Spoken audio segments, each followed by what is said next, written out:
পড়ো, তোমরা পড়ো।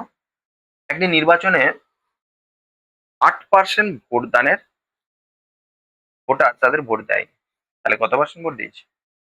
93% ভোট। এই নির্বাচনে মাত্র দুজন প্রার্থী ছিলেন, ব্যাস। মানে এই 92% দুজনের মধ্যে ভাগ হয়েছে। মোট ভোটারের 48% পেয়ে বিজয়ী প্রার্থী প্রতিদ্বন্দ্বীকে এত পার্সেন্ট ভোটে পরাজিত করে। নির্বাচনে মোট ভোটের সংখ্যা কত ছিল? তাহলে মোট ভোটের সংখ্যা কত ছিল? আচ্ছা, আমাকে বলছি যে মোট ভোটের 48% পেয়েছে। আচ্ছা, আমাকে বলো, যদি 92% মোট ভোটের হচ্ছে ভোটার সংখ্যা ভোট দিয়ে থাকে, তাহলে দুজন যদি সমান থাকতে হয় তাহলে 46% করে থাকতে হবে, হ্যাঁ কি না?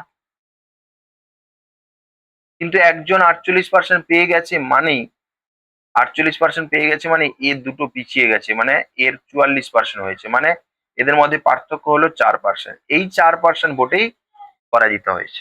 এই 4% অর্থাৎ এই মোটের 4% সমান, এই 4% সমান 1100 ভোট।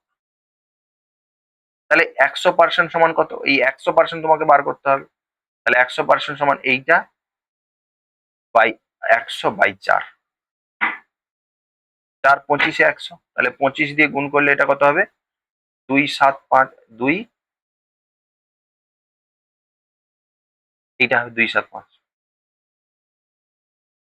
ঠিক আছে, তাহলে এইটা গুণ করলে এই ভোটটা তোমাদের হচ্ছে। কি বললাম, বোঝা গেছে? অঙ্কটাকে এবার দেখে নেবে ভালো করে, তোমরা যদি না বুঝতে পারো আবার বলবে।